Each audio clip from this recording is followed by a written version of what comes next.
everyone. My name is Victor. I am the Occult Technician, and this is Mind War, Season 5, Episode 10. Mind War is sponsored by Victory Work Apparel. Use promo code Mind War. Join the Mind War today. Enlist at patreon.com/mindwar. Now back to the show.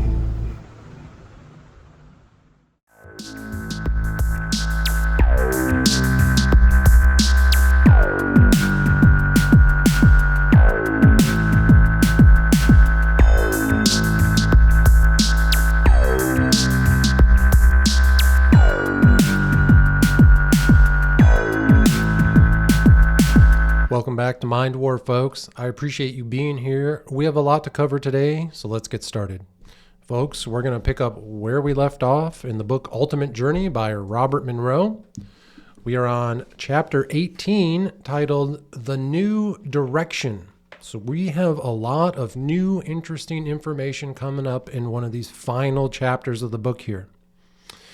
So we're going to start out with this. At my disposal, I had all the resources of our institute, which for many years had shown that it was possible to bring individuals right up to that transitional point between physical life and death, and enable some of them, at least, to see into the beyond.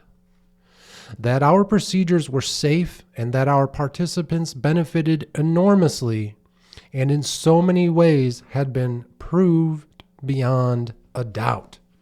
So again, Monroe's starting off here saying the Monroe Institute, the Gateway Experience tapes, and the program that we're doing here has allowed individuals to go right up to the transitional point between physical life and death, and move just a little bit beyond death to explore what comes next. Again, that's what we're doing here in the Mind War.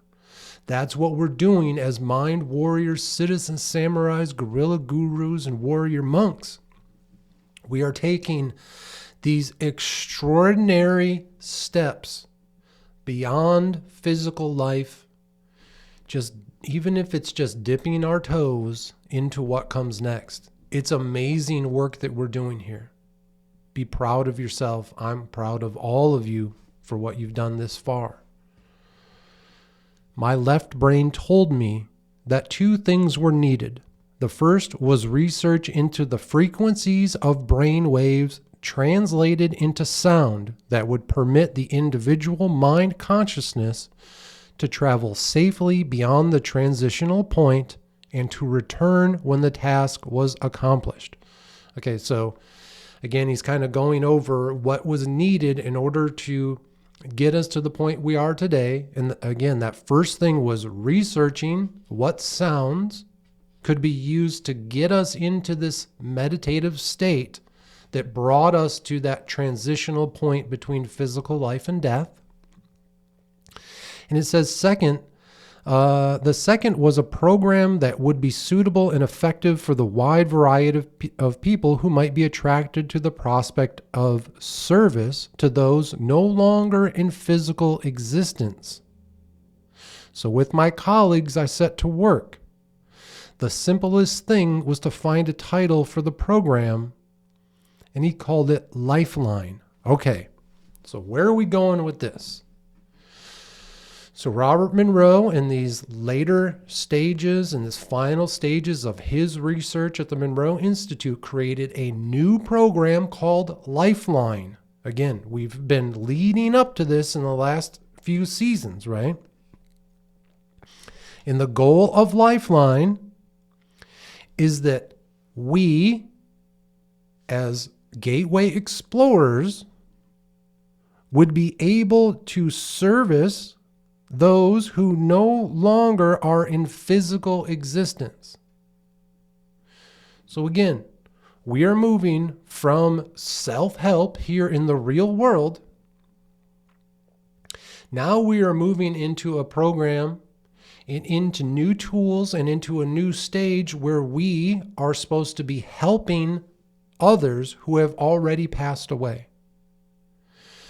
We've talked a lot about the different levels that are kind of above the earth as you move forward. Again, that first layer as you're floating away from the earth is where you see all the emotions of mankind all happening at once in real life. That's kind of that locale one. And it's chaotic and it's noisy because it's all the emotions of the world happening at one time.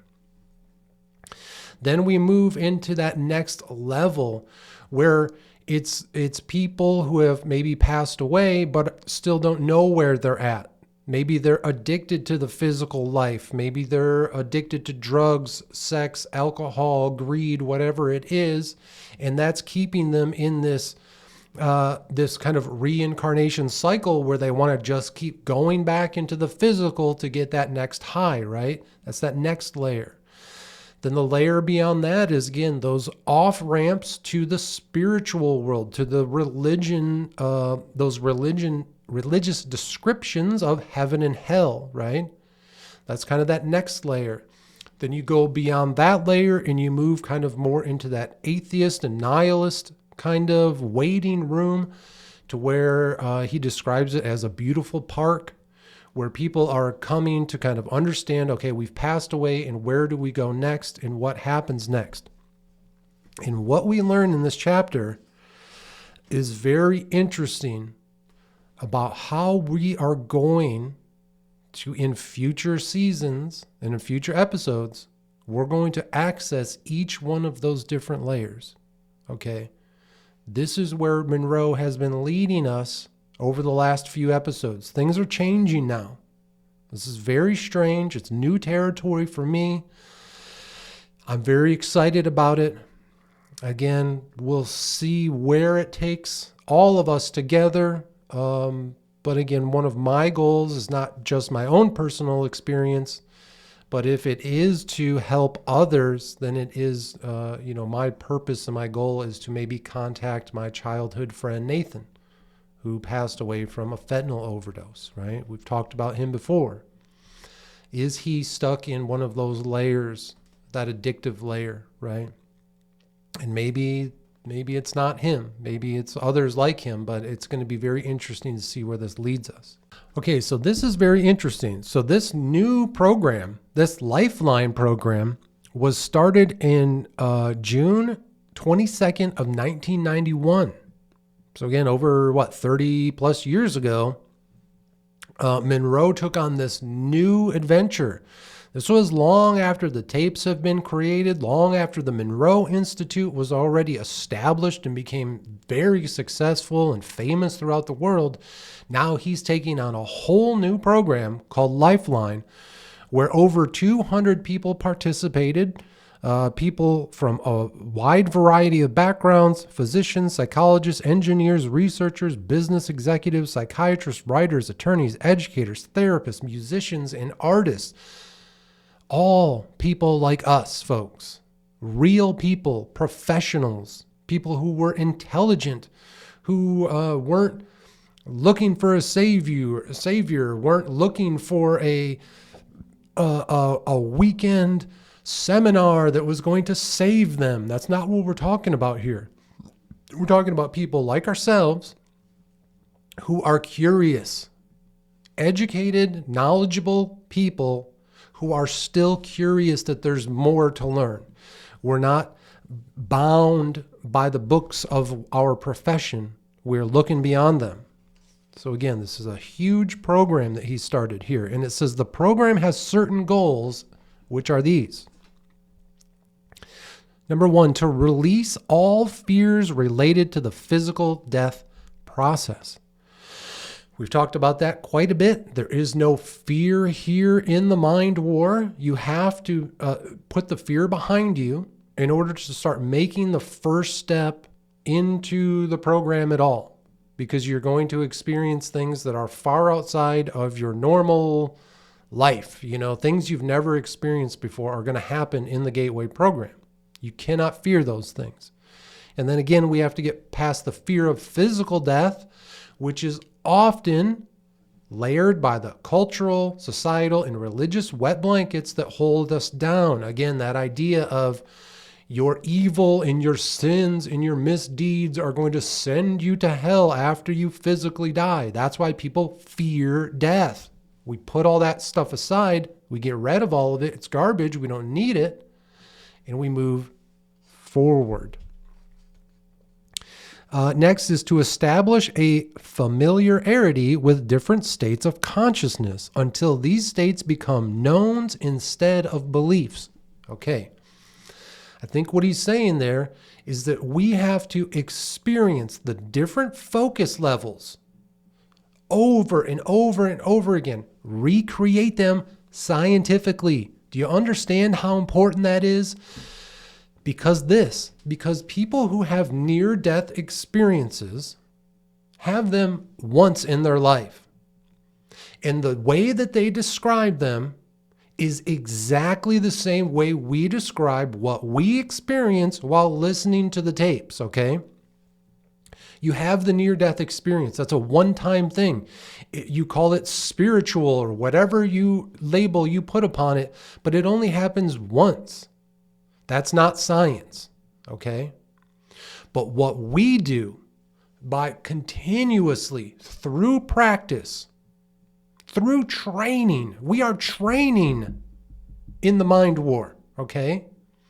Through training our minds on these different focus levels, it is a scientific way, because what is science? It's recreating the same thing over and over and over again and understanding how you got there. Mathematically, writing down the description, writing down the process. That's what we've done. We have the process to get into the different focus levels, and those focus levels take us to that point of transition between physical life and death. Next is to generate ongoing communication and relationships with other human minds active in other states of consciousness. So again, that first Earth battalion of like-minded individuals, you and your close group of friends, not only are you going to communicate with each other about the things that you're doing here through the Gateway program, you are going to communicate with each other in the physical world while you're awake, while you're conscious, but you're also going to start working on communicating with each other in these other states of mind. Can you communicate with each other when you're in the different focus levels? And next is to incorporate such acquired knowledge, both consciously and at the non-conscious level, into physical life, thought, functions, and activity. So again, all of those tools that Monroe has taught us throughout the series. When you want to remember something, you take a deep breath, you touch your forehead or your hand to your forehead, and you think about the thing that you're trying to do. You release, you exhale, the knowledge comes to you.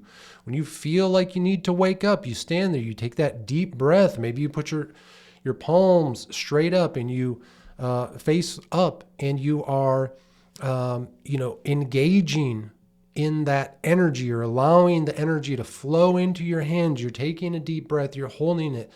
You're saying the number one in your mind, saying to yourself, I'm going to be alert and active and ready to go. And as you exhale, you wake up, right? You're waking up out of your kind of tired, mundane, whatever it is you're doing. These are all those different tools that we, again, through the knowledge of what we've learned, we incorporate that into our life. Not only those simple tools that Monroe taught us, but in future seasons of Mind War, when we get into magic and the dark arts, right? I'm going to show you how we incorporate the things we've learned through the Gateway Experience program into our spiritual work. And lastly, it says to ensure upon the cessation of physical life existence, for whatever reason, that such knowledgeable human mind consciousness will shift without interruption into other forms of existence. Meaning, Our goal is to understand the process of death. What happens when we actually die, when we transition from life to death, and share that information and the knowledge that we've learned with others to help them not be so fearful of their transition. He goes on here to say this: hitherto, programs had taken participants through first focus 3, the mind-brain synchronicity, then into focus 10, mind awake and alert while the body is deep asleep. Then we move to focus 12, a state of expanded awareness. And then to focus 15, the state of no time. So that's where we've been thus far, okay? But next, we're going to move to focus 21, the edge of space-time where it is possible to contact other energy systems. Very interesting, and that's going to play right into the tape that we talk about later in this episode. Now, in pursuit of the program's theme of service to those who have died, it was necessary to venture beyond. Okay. So again, he right there in non-scientific terms says, our goal is to be of service to people who have already died. He didn't say past, transition, anything. We're learning the skills that are required to help people who have already died. Amazing, amazing stuff. Again, a whole other branch of research could be started just from what we're talking about here. And this stuff that's coming up, when I was reading through this and it really started to paint the picture of what we're going to be doing for the remainder of this season and then in the final season of the Gateway program series that we're doing here, it blew my mind. Because now the picture is there, the puzzle, it's coming into a clear picture of where we're going and what we're going to be doing. And it's wild, folks. To help our participants, we need to identify in a similar way those states beyond Focus 21 to which they would be introduced and where they would be able to act calmly and objectively. We did so as follows. Now we're about to talk about the different focus levels that go beyond Focus 21. Focus 22, where humans still in physical existence have only partial consciousness. In this state would be those suffering from delirium, from chemical dependency or alcoholism, or from dementia. It would also include patients who were anesthetized or comatose. Experiences here might be remembered as dreams or hallucinations. This is very important. We're going to learn how to get into what is called Focus 22. In Focus 22, we are going to come in contact with the spirits of living human beings who are in the following states of physical life. Those who are suffering from delirium, chemical dependency, alcoholism, dementia, possibly anesthetized through surgery, or someone who is in a coma. Okay? You have that friend who's an alcoholic. He drank so hard that he blacked out. When he blacks out, I don't think it's the same as falling asleep. I think you leave your body again, but you don't know what's going on. It's way different. We're going to talk to those people. People in your life who may be suffering from dementia, when you talk to them, they're not there. The person that you know isn't there. They're maybe out of their body.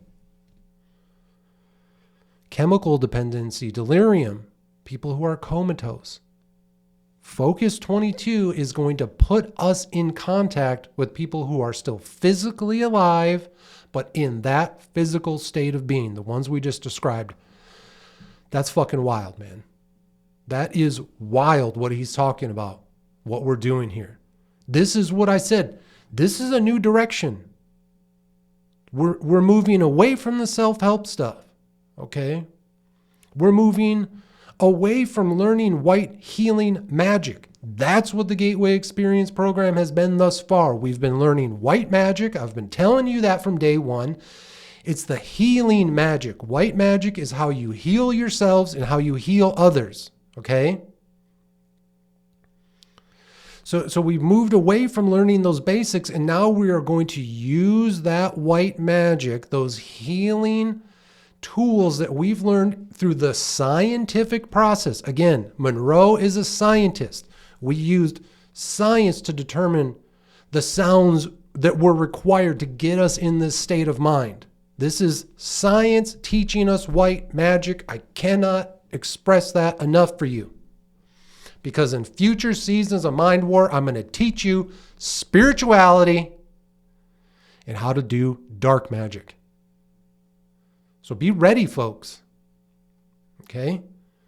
We're going to get through the Gateway program. We got a few more episodes in season 5. Then we move to season 6. That's our final season for the Gateway program. And then after that, it's on. Things are going to change dramatically. Okay?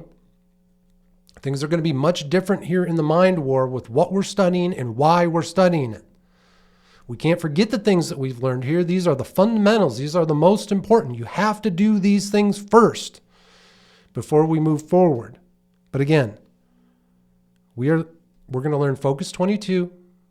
We're going to come in contact with real living human beings and their spirits that are floating out there because they are in one of those states: delirium, chemical dependency, alcoholism, etc. Next, we're going to learn Focus 23, a level inhabited by those who have recently left physical existence, but who either had not been able to recognize and accept this or are unable to free themselves from the ties of the earth life system. It includes those from all periods of time.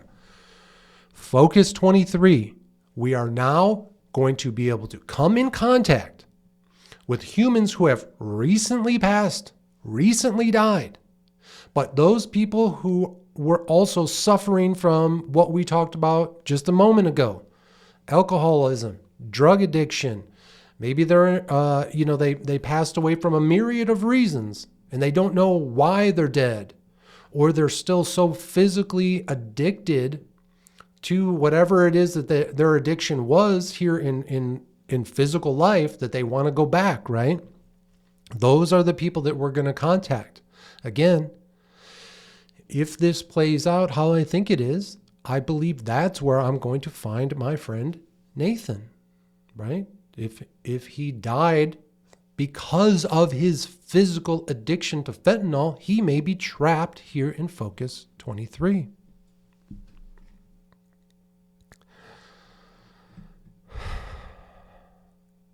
All right. Thank you for just giving me a moment here, folks, because that's the difficulty of the Mind War. All right. And that's the difference of what we're fucking doing here on this podcast. This isn't a fucking bullshit fake podcast where we're just skimming over the surface of these topics. Not only am I here sharing with you what I've learned, but I'm sharing with you what I am experiencing week after week. This is happening. I'm doing the things that we're talking about here.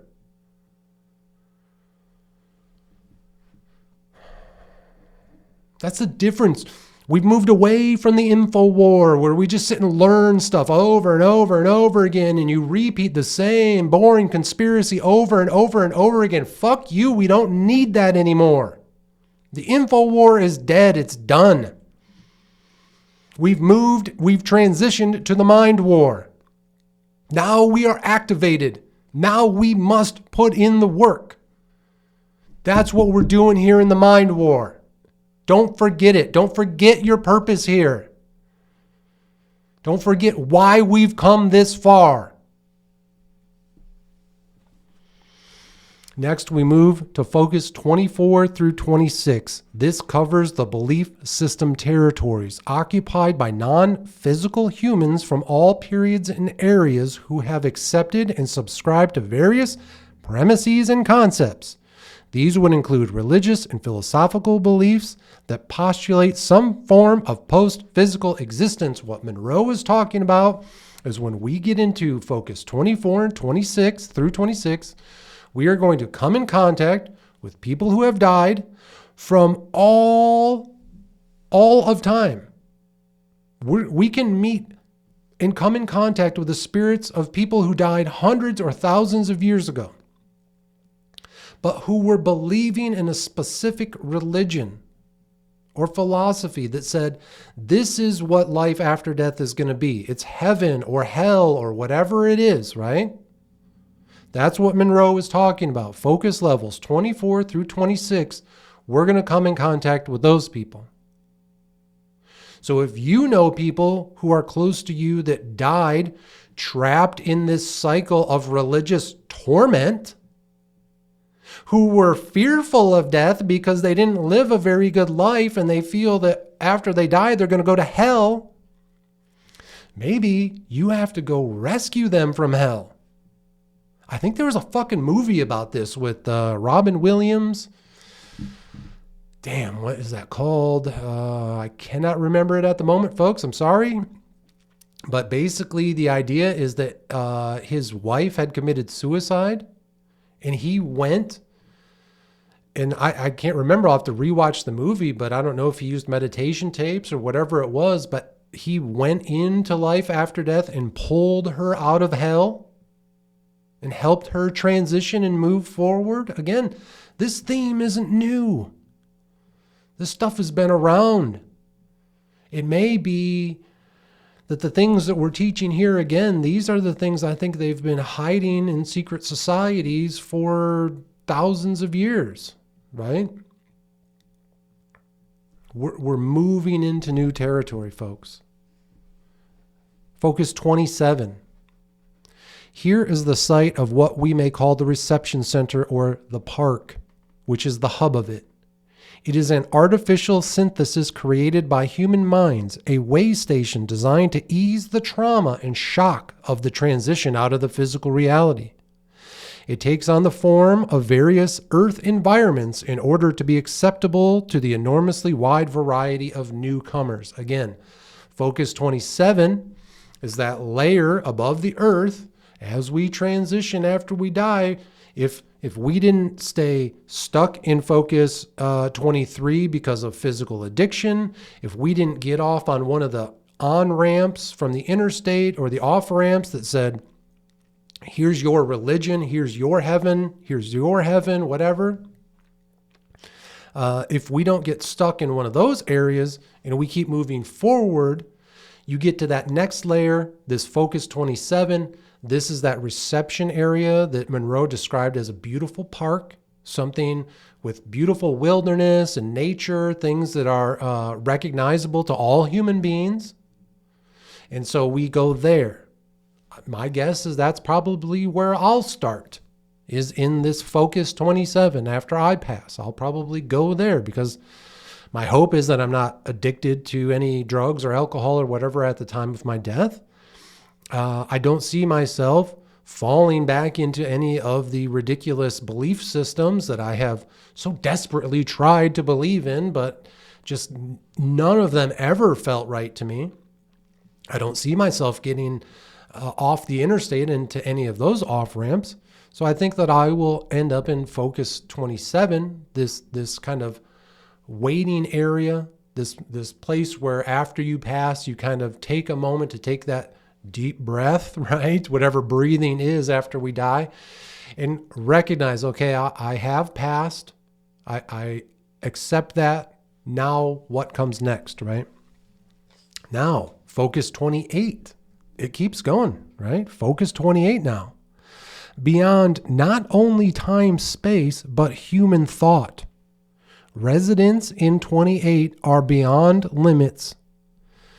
Any return to a physical residents in 28 or beyond are limited to not being able to return to their physical body. So again, Focus 28, a place outside of time and space, outside of human thought. And once you've made it there, you are no longer allowed to return to the physical body. That to me sounds like you've broken free from what so many belief systems tell us is this reincarnation trap, right? This prison planet, okay? So as a quick side note, again, over the last few weeks, so many videos on TikTok and Instagram about people describing their near-death experiences. And there was a gentleman who said that during his near-death experience, he went and saw this whole system, everything we're talking about, the different layers, the way stations, the waiting reception rooms, and all the different places you can go, all the different spirits and how they get trapped. He saw the reincarnation process happening over and over again, he said. And he said he looked out into the universe and saw a giant spirit, some monster ghoul that was kind of floating over the system, again, harnessing our loosh, harnessing our energy, and, stealing it from us, right? And I thought that was amazing. It was very kind of scary to listen to. The look on the man's face as he was describing it was very eerie, right? Again, I don't necessarily believe it, but I will tell you one thing, that if that is true, if that's what is going on here, that there is some type of spirit monster out there trying to harvest our loosh, my goal is to destroy it after I'm gone. I'm going to do everything I can to destroy this system, the system that lays beyond, right or wrong. All right, back to it. So Focus 28 seems to be the final focus level that we're going to be learning. So again, folks, over the next few episodes and into next season, we're going to learn how to get into Focus 22, 23, 24, 25, 26, 27, 28. We're going to learn how to get into each of these focus levels. And when we do, I believe that we are going to make contact with the type of people, the spirits of the people that Monroe is describing here. I mean, absolutely, I am so excited to see what happens. Again, a total change away from self. Again, the majority of what we've done so far is self-help. We've been working on ourselves. We've been communicating with ourselves, right? Now we're going to be looking outward and helping others. Very different. Something I'm very excited for to see where this goes. Those who are trained in the lifeline system become familiar and comfortable with these different states. Each individual is invited to create his own personal and special place within Focus 27, a place to which he may return at will. The forms that these places take are as varied and unique as the participants themselves, ranging, for example, from log cabins to quiet streams or clumps of trees, South Sea islands, palaces of crystal, and corners of our hearts. Return to one's place in Focus 27 is facilitated by the use of a personal identification signal code, a chosen symbol or representation which the individual creates and installs. It functions as a kind of resonant homing device to guide the individual back. Okay, here's what he's talking about. Focus 27, once we get there, we are going to create our own, waiting room, our waypoint, our workstation, if you will. We can create it into whatever we want it to be, whatever is familiar to us. Again, he talks about Focus 27 as being described as a beautiful park full of nature. That is kind of the waiting room for people who haven't been caught through addiction or religion or whatever. After they die, they go to that park area in Focus 27. What he's saying in Focus 27, we're going to create our own space where we can start from. That'll be our starting period. And he says this: to return there, to that place, we are going to create a personal identification signal code, a self-chosen symbol. That's what I'm talking about. That's the importance of how all of this ties together, all of this work. You may look at the art that I've been doing for the last almost 3 years now and say, it doesn't make sense. Why did you do all this? I don't know. In the beginning, I had no idea that that's where this was leading. But it's all leading to this point right now. Because in Focus 27, when I finally learn those skills and the tools to get myself into that state of focus, and I create my own waiting room, my waypoint, my start point, and I create a personal identification signal and then a self-chosen symbol, I will be planting this symbol in my Focus 27 start point. When I'm listening to the tapes, if I find myself veering off into sleep, veering off into a dream, I correct course and get back to being focused by thinking about the symbol you see in front of me. It's very important. It's why everyone needs to create their own symbol, their own logo, their own sigil. And we're going to talk about that in future seasons of the Mind War. Once participants are familiar with the range of focus levels, they are advised how to assist those no longer in physical existence who need help. They phase gradually into Focus 27, that's our starting point, and there they may ask for help and guidance for themselves. Then they return to Focus 23, sometimes accompanied by a guide or helper. Where they may be attracted to a situation in which their assistance is needed in order for someone to move onward. So again, we get into Focus 27. We start there in Focus 27. We can then move back into Focus 23 and just listen and observe to see if we get a signal from someone who may need help moving onward. It may be that the someone refuses to accept the fact that his or her physical death or is unwilling to let go owing to some perceived gain from continuing to be attached to the physical. The participant seeks to communicate with this individual, encouraging him to release and move onward. If this encouragement is successful, as it often is, the two, perhaps accompanied by the guide, move together toward Focus 27.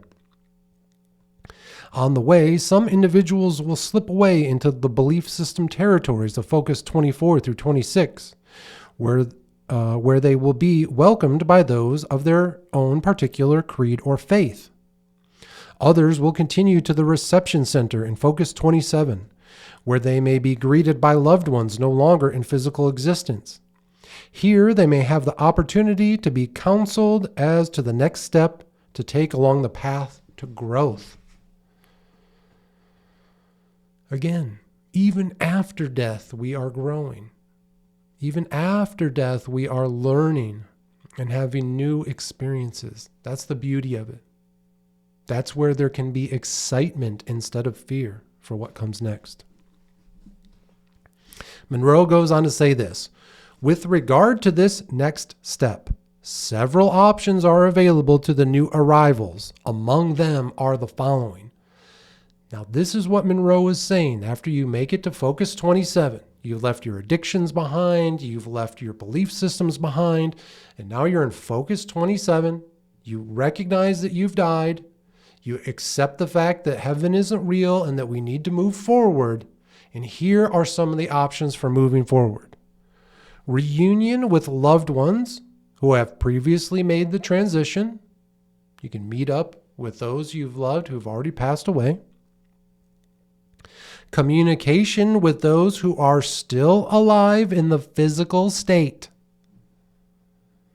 He's basically talking about being a ghost communicating back with those who are still alive. Again, my goal in future seasons of the Mind War, when we talk about the spiritual, my goal is to teach all of you how to contact me after I've passed you're going to be able to call out to your friend Victor, the occult technician, using the symbolism that you see here. That will be your signal. That will be your symbol to call upon me when you need help learning the different tools that we teach here in the Gateway program. I can be your spirit guide. That is the purpose. That's what I'm trying to do here. And in so many ways, it's the same thing that Robert Monroe was doing. Folks, my heater just kicked on here in the Mind War Estates, and my best buddy Leo, my Boston Terrier, he is upstairs, I'm sure, curled up in front of one of the heater vents, getting nice and warm. So I apologize if you hear the rumbling, but I'm sure you can understand of sweet little Leo, nice and warm up in his little pup bed. So we're going to go on here. It says, one of the other things you can do is renewal of the contact and return to the original self, the I/there. So basically, this idea of I there is where Monroe was talking about how we all have connections to different spirits throughout history, different people who have come before us. And that group, whatever that connection may be, whether it's a physical connection through our DNA lineage or a spiritual connection between the things that we believed in during our life, we have a connection to those spirits. And it's kind of like going back and meeting up with that group of spirits, right? So that's one thing of getting back to the original self. You can, Monroe is saying here, return to experience another Earth human life. Okay? What Monroe is saying here is that now is where you decide, do you want to reincarnate and live another human life again? We get to choose whether we have reincarnation again. Again, I don't necessarily believe in reincarnation the way it's described, but Monroe is saying that's one of the options. Next is meeting and discussion with those of the same belief, which may involve departure to that belief system territory. So again, if you die and you want to spend however long debating religion with other religious people, then cool. You can get off on those off ramps and go into Christian heaven or, Muslim heaven or Jewish heaven or whatever, Buddhist, whatever. You can go to those belief systems and you can hash out religion for all of eternity if you want. No thanks. Next is assuming temporarily the retrieving role. Again, that's what we're going to be learning over the next few episodes and into next season. This idea of going into these different focus levels and retrieving people from focus 23 caught in that addictive cycle and helping them move forward. So one of our options is, again, to be that spirit guide to help others. Next, this is crazy. Okay. Assuming physical life activity in other forms, non-human, at other sites elsewhere in the universe. He's telling us that we could transform into a fucking alien, okay? I don't know how else to put that, but that's what he's saying here. If we want to go be an alien, what we as humans describe as an alien, just a different life form outside of our solar system and what we know, basically any life form that isn't on planet Earth, we consider alien. And he's saying we can choose to kind of go be reincarnated into one of those things. Whatever shape that they take, whatever form they exist in, we can go experience that as well. Again, a whole new branch of study alone could just be on that one sentence. You're telling us that after we die, we can choose to go be a different life form, to be a fucking alien? I mean, just crazy. It's so wild, the stuff he's suggesting here. It's beautiful in its insanity in a way. It's beautiful in how large these thoughts are that he's bringing to us, okay? And finally, it says participating in studies and exploration of other phases of the consciousness continuum. And he capitalizes those two words. So consciousness continuum. You think about it like this.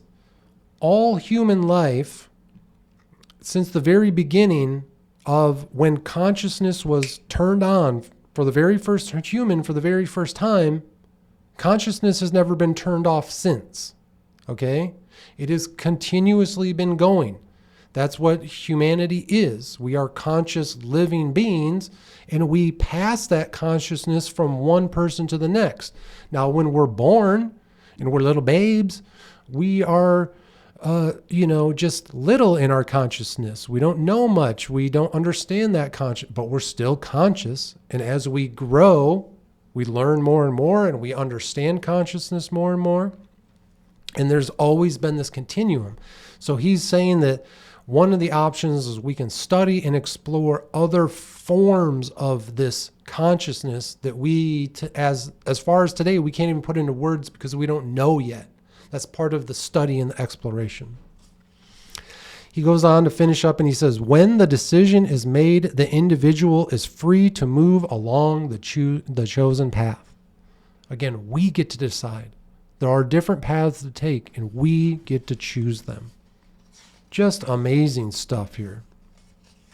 So throughout the rest of this chapter, he gives several different accounts of people who were in the Lifeline program back in the 90s.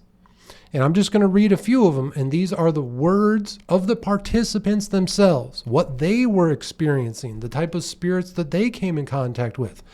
There are several great stories in here. And again, that's why you need to get these books. They're for free from archive.org. You can find them in the description of this video. And you can read through some of these stories of the Lifeline participants yourself. And I'm going to read just a few of them here.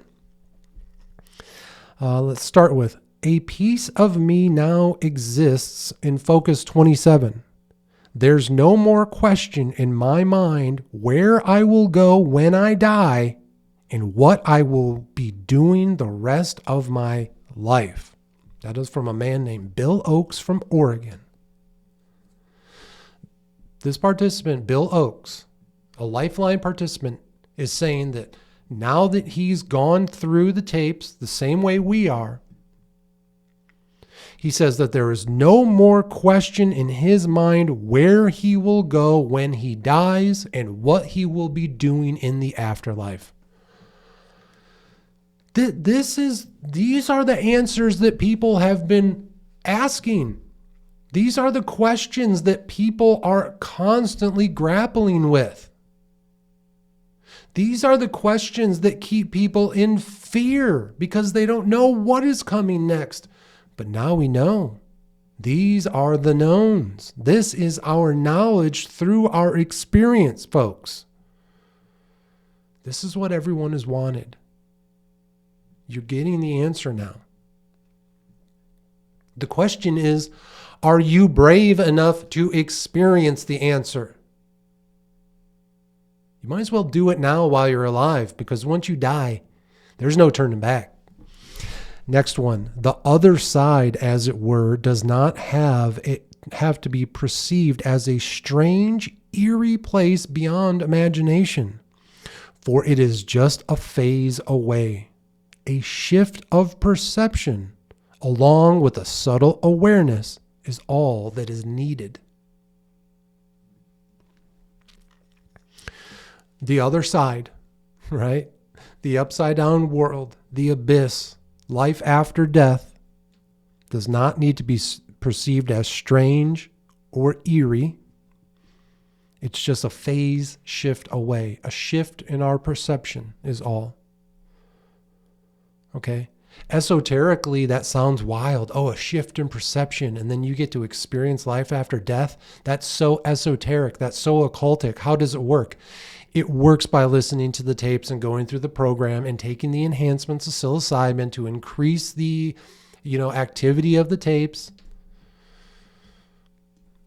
It's what we're training to do, to shift our perception into a different state of being. We're learning it. We are becoming professionals at it, folks.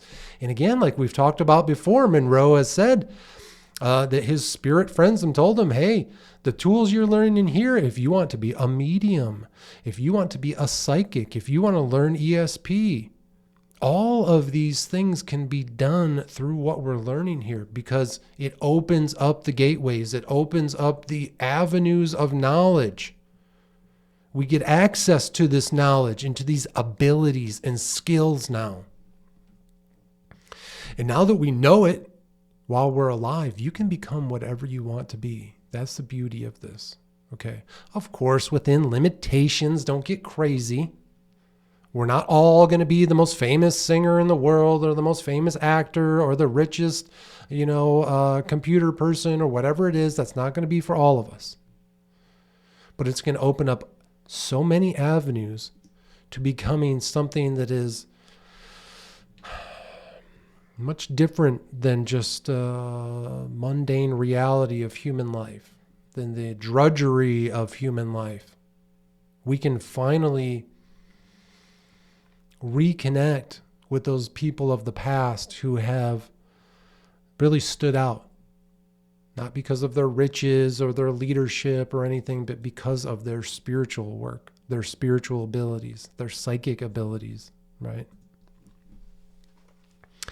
Next up here it says, I have a new realization of truly being part of a whole. That is from KCS. Those are their initials, from Paris, France. This person is saying when they got done with the Lifeline program, they've made it through the Gateway Experience program, and they say, I have a new realization of truly being part of a whole. For those of you who are lonely out there, for those of you who have desperately cried out to God and just wanted to feel close to whatever God was supposed to be, but he never returned your call, that kind of shit. This is what we're talking about. This feeling of being a part of something bigger than ourselves. You experience it here in the Mind War. And finally, we're going to finish up with this one. I have learned that we can be of service beyond this reality and in this reality using our psychic gifts. That is from CSQ from Sellville, Spain. We are going to be helping others who have already passed in the beyond reality, in what comes next, in those layers that lay beyond death. But more importantly, like I just got done saying, in this reality, in real human physical life, in the here and now, we can help others using our psychic gifts. Those of you who are here in the Mind Warriors, Citizen Samurais, Guerrilla Gurus, and Warrior Monks, you already know that you have psychic gifts. You have felt it from day one inside of you. But you've never understood how to use them. You've known that they were there. You've had countless, different kind of deja vu experiences. You've had ESP and psychic experiences over and over and over again. You can't explain them. You try to talk to them with other people and they shut you down because it's not part of normal physical life. It doesn't fit in with their religious teachings or whatever. But you've known deep inside that there is something special, that you have special skills and abilities. And what we're doing here is we're learning what those things are, we're putting them into categories, and we are training on them. And we're becoming stronger every single tape that we listen to. And the ones we listen to them over and over and over again, we're strengthening those psychic gifts. Use them however you want to help others or help yourselves. I could care less as long as you use them and as long as you tell one other person about your experience. That's all that's required. So that was it for chapter 18. Again, there's a ton more stories of what people were experiencing as they helped others as they went through this Lifeline program. It's an amazing read. Again, please find these Monroe's books, the descriptions or the links to these books for free on archive.org or in the description of this video. I think they can be found in the archives of Congress and everything. There are free copies out there. You don't have to buy them like I did. But again, another great chapter. That's chapter 18, The New Direction from Ultimate Journey by Robert Monroe. Okay, welcome back, folks.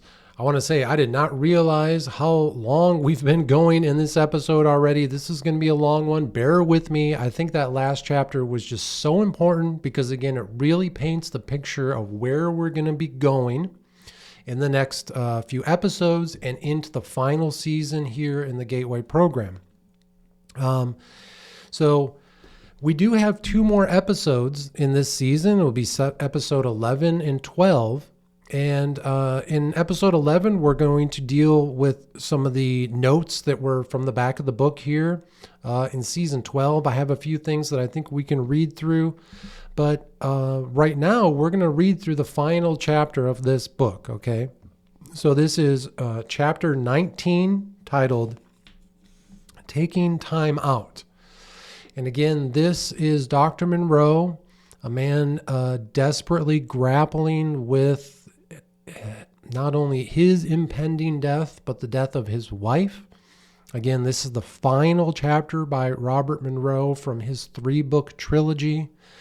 And please bear with me. I'm just going to read directly through this chapter without any commentary, and then we're going to move forward. So here's chapter 19 from Ultimate Journey, the final chapter titled Taking Time Out. The variable. My wife Nancy's illness seemed under control for the moment. It had indeed forced a new direction, the beginning of a close understanding of the effects of perhaps the greatest variable each human mind consciousness must face, the transition from physical death to another energy system we label death. It was astounding that I had passed over it so casually.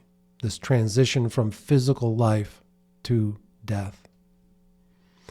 I wonder about the signal that I may have brought back with me from my exploration. If it is there, I cannot perceive any result. Did the thousands of humans I've come in contact with, bonded to our cluster, did they receive this signal? I am sure some of my own spirits will know. At least it will be fun playing the spirit guide. Yet all of this slipped into the background. A song for the unsung. It was the end of hospital visiting hours. In Nancy's room, I bent over and kissed her forehead. Are you sleepy? Said Robert. Nancy replied. You look better tonight. I'm fine. Want to go play later? In Focus 27, she responded. Monroe said, for starters. Nancy replied, yes. And Robert said, I'll see you later. I love you, said Nancy. I love you, replied Robert. At around 8 in the evening, we received an urgent call from the hospital, and we were at her bedside by 9. It had been extremely devastating for me to visit her in the hospital before this for several reasons. But now it was different. Her arms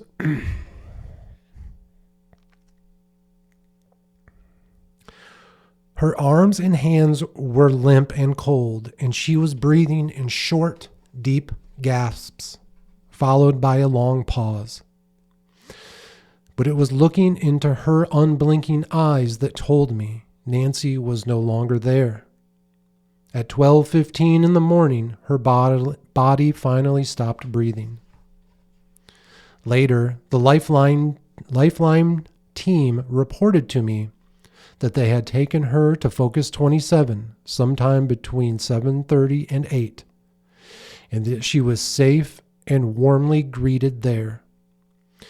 This was approximately the time the hospital noted the beginning of her terminal breathing. It was later that I realized such breathing was familiar to me. It was the same breathing that I heard when the old man was dying in the St. Louis Flophouse, back when I was a vagrant teenager. The same breathing I heard when our favorite cabin cat Fuzby died of leukemia while lying in my arms 3 days before Nancy's exit. I was shocked how unprepared I truly was. The biggest glitch, the biggest variable in my life, I saw it coming. Plenty of portents, all the backup experience, and still hundreds, no thousands, knew and know her for the bright, warm, and joyful personality that she is. Nancy Penn Monroe. Well, folks, that noise that you just heard was a highlight marker that is sitting on the stand just below the camera. That that yellow highlighting marker has been sitting in that exact same place for almost an hour, 2 hours that we've been recording thus far. And just now, as I'm reading through this, it just rolled off the piece of paper and landed on the floor.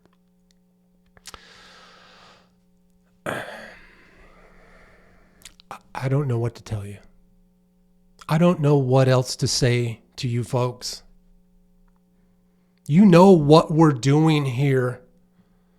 You understand the importance of this and the things that we are dealing with. We are working with spirits far beyond anything that we've ever understood thus far. Now, maybe it's a coincidence that while reading through this, a marker just casually rolled off the fucking stand in front of me. But that just fucking happened. So we continue. Her ancestry went back to a Virginia family in the years before the American Revolution, living on land granted to them by the King of England. Her upbringing led her to live the life of a Southern lady in its most gracious form, always thinking of others first, always a smile with her greeting, always refusing to bring hurt to others in any form, always giving of herself. There never was any hate for her. There was never any hate in her for anyone. In reality, she truly was the co-founder of the Monroe Institute. Were it not for her, there probably would not have been such an organization. She participated in all major and minor discussions and decisions, activities, and even research. Thus, her thoughts are sprinkled through everything that the Institute has produced and represents. The programs, the tapes, the public policy, and certainly the many friends worldwide. We had known each other in a casual social manner for 7 years and had been married for 23. Even before we met, Nancy had a deep interest in the paranormal. She also had been a school teacher, music and piano teacher, an interior decorator, real estate manager, and was raising 4 children. She had commenced writing on 2 books, one a modern version of Scarlett O'Hare, and the other a post-physical story about the city not made with hands. Both remain unfinished in spite of a waiting typewriter and word processor. She didn't have time. It is impossible to be at the Institute without encountering the result of her thoughts. As you enter, the bushes, the flowers around the gatehouse are her selection. The interior design of the building itself is her adaptation of a plan started by others. As you start up the hill, the tall row of trees on the right is there because of her idea. At the center itself, all of the trees and shrubbery were selected and placed by her. Inside all 3 buildings, most of what you see is Nancy Penn Monroe. The carpets, the walls, the fixtures, the tables and chairs, the plates, the silverware, the mugs, even the napkins. In the east wing of the center, the club dining room is in its entirety the latest of her creative efforts. So now the main building has a new name, the Nancy Penn Center, She was too self-effacing to permit it before this moment. Where is she now? To make a very long story very short, when she developed breast cancer, Nancy accepted the orthodox route for treatment. This meant surgery to remove the tumor and a number of lymph nodes, chemotherapy, and radiation. Each slowed the process, but no more. 2 nights after her departure, I thought I had cooled down enough to attempt to visit her, which I did. The result was an emotional explosion that included every nuance existing between 2 humans deeply in love, all up front and simultaneous, without the limitations of time and physical matter. It was a great effort to return, and it took days to recover. A second attempt a week later brought the same result. It was simply too much to handle. Until I learned more, I had to put up a shield that restricts any kind of non-physical activity on my part. No more interstate pro tem or contacts with friends in that area. Only the core self of me. I begin to drift in Nancy's direction, even in the deepest sleep, so the barrier had to include this state too. Thus my rest was greatly impaired. I now have a new challenge, a massive adjustment to make. One I hadn't considered, a very new direction. Can I live in 2 worlds at the same time? With Nancy in 27, and here with our lonely fur family, 7 cats and 2 dogs, in this lonely house? I don't know. That was the book Ultimate Journey by Robert Monroe. We're going to be doing a deep dive into Wave 6 Odyssey, Tape 4, Non-Physical Friends, after a word from our sponsor. Mind War is sponsored by Victory Work Apparel. Use promo code Mind War. Welcome back, folks. Let's start our deep dive into Wave 6 Odyssey, Tape 4, Non-Physical Friends. The purpose of this exercise is to help you connect with guides who can assist you with your stated intent. So again, Monroe's purpose here with this tape is to help us connect with spirit guides or spirit friends. It says, now in Focus 12, ask for the assistance of 4 guides, guides whom you know and trust. Ask for their assistance and help. These guides are here to help you with your stated desires. Feel them moving towards you. Perceive them as 2 move to one side of you and 2 move to the other side of you. Feel their presence on either side of you, your guides to assist you as you do. Feel the light of their being merge with your light. Feel their loving support as they lift you up further and further away from your physical body. Feel yourself moving upward calmly and comfortably as they guide you. Your energy body moving upward more and more. Feel it. You are now above the physical body, calm and secure with your guides on either side, fully embracing you, this feeling, and gently feel your guides slowly moving you back to the physical. Okay. So this idea of meeting with 4 non-physical friends. Now, I don't think that it was during this series that we're working on now, because I've listened to the Gateway Experience twice. The first time it was partial. I've told you I made it basically all the way through waves 1 through 5, and then sprinkled in a little wave 6 and wave 7. I didn't complete these waves, right? But during that first initial listen through, I was visited by 4 spirits, 2 on my right side, 2 on my left side. And they were the spirits of my grandparents. I have 4 grandparents who have passed away.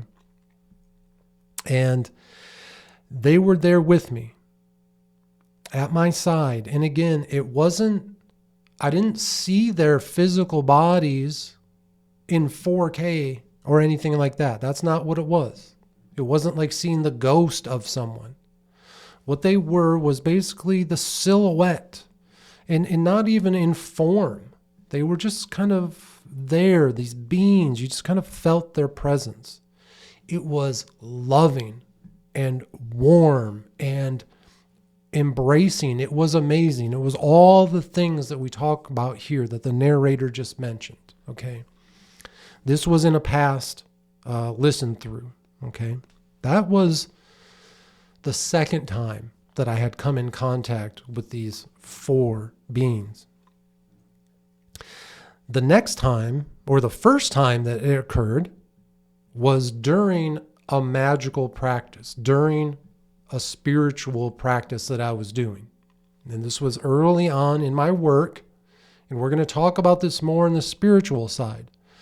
But basically what was happening at that moment is that I was standing at my kitchen table, the one that you see in my art on Instagram if you're following along over there. That table can be configured into a perfect square. And so I'm standing there at the table. In front of me are all of my occultic accoutrement, right, as I am doing the spiritual work. And I'm standing there. I had already listened to the Gateway Experience tapes that got me and brought me into that state of hypnosis. I am now out in the living room, still in that state of hypnosis, ready to do the work. I'm standing at the table. I have my headphones on, listening to my magic music. Again, we'll talk about that more in future seasons. And I am doing my breathing work. The enhancements of psilocybin are flowing through. The music is pumping me up. And I put my hands on the table and I close my eyes and I visualize the table in front of me. And when I do, I see the 2 spirits standing, 1 on each side for 4, and then 1 spirit in front of me. The 2 spirits that were standing on both sides of me, those are the ones that we're talking about here. So again, this is the 3rd time that I've come in contact with these 4.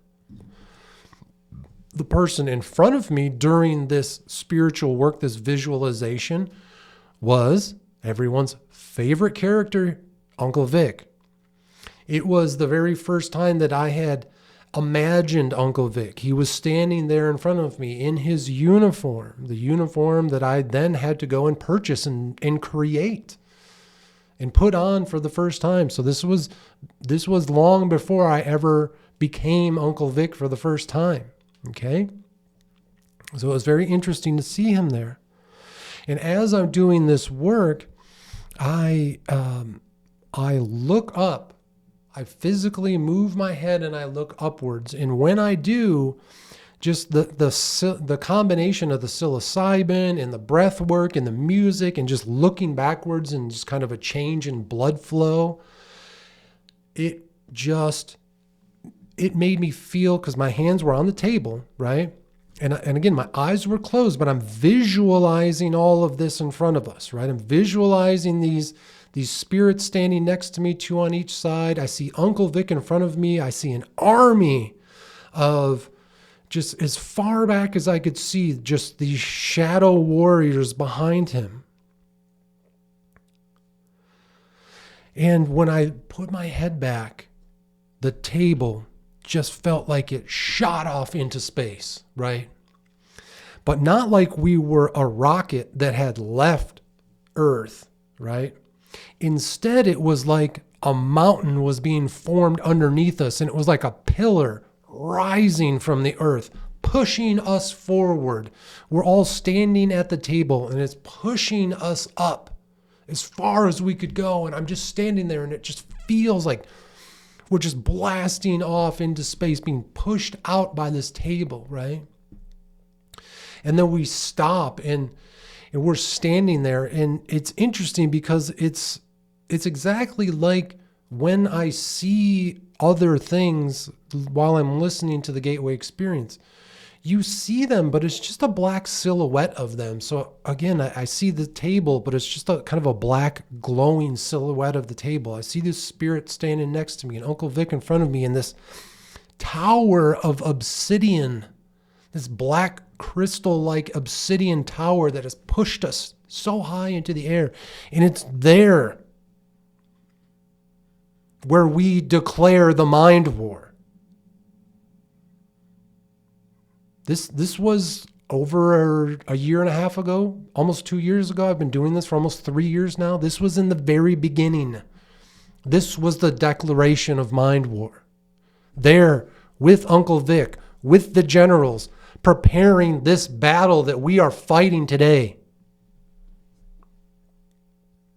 I wanted to share that with you because, again, that was the first time I came in contact with these four spirits. The next time they came representing my grandparents, whether it was really my grandparents' spirit or not, that's what it felt like. That's what I perceived them as. And so now we're going to talk about what I experienced last night through listening to this tape.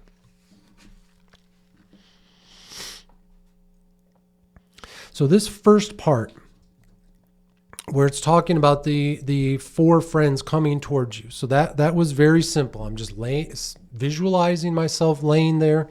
And now these four spirits, again, kind of black silhouettes, move next to me. They don't have a lot of form. They're more like pillars, right? And so as the narrator's saying that they are lifting you up and holding you and lifting you up higher and higher, what it felt like as if the four of them had a sheet or a blanket, and I was laying in the blanket, right? And they were lifting me up. I felt like I was kind of cocooned in the hammock, and they were just lifting me up, right? I believe, correct me if I'm wrong, but I believe that is one of the steps of Masonic initiation. To be a Freemason, you kind of have to fall into a blanket that your fellow Masons are holding, and they kind of lift you up. I thought that was interesting because, again, I believe that the things that we're learning here and that I'm trying to share with you are the teachings of secret societies, right? I believe that I'm trying to share with all of you the things that secret societies were really built upon. I don't think that that's what the Freemasons do anymore. I think they do representations of it. I think they're silly little, when they have to read from the little cards and do their silly little things where they dress up in their costumes and stuff. I think they're doing a reenactment of it, but I don't think they're actually doing magic. I think what we are doing here and what I'm trying to teach you is to really is how to really do the magic that they are pretending to represent, if any of that makes sense. So I think that is part of the Masonic ritual, right? So I thought that was interesting, that feeling. And now, so as this is happening, they are just like I just described how the table had been lifted by this obsidian pillar. Well, now they are the obsidian pillars. So they're, again, lifting me up, kind of holding me in this blanket, and I just feel like they're just growing right out into the universe, just lifting us higher and higher and higher as they grow larger and larger. And so they say, okay, now we're going to come back for a minute. We're going to come back for a second because, again, remember the tapes. They kind of come in waves. Monroe directs you to get up to a certain level and then brings you back down for a minute to relax and then takes you further. And so that's what happens. He brings us back down. And now he says this, again, ask your guides to assist you. to help move you upward. Feel them lifting you higher and higher. Confidently move with them, expanding upward, away from the physical body, higher and higher. Now, in this new state of being, you are free to explore. Simply be open to the experience. I will call you when it's time to return. So, this time, instead of feeling like I'm in the blanket and kind of enveloped by it, right? Now it's like the four spirits flung the blanket upward, and now I am shooting forward. And instead of them pulling me while I'm laying in the blanket, it's like the four of them are behind me, pushing me forward. And we are just flying at just crazy speeds out into the abyss, okay? And so basically, as we're being pushed through, all right, so we're being pushed out into the abyss. And again, it kind of feels like there's a glass dome over right in front of me.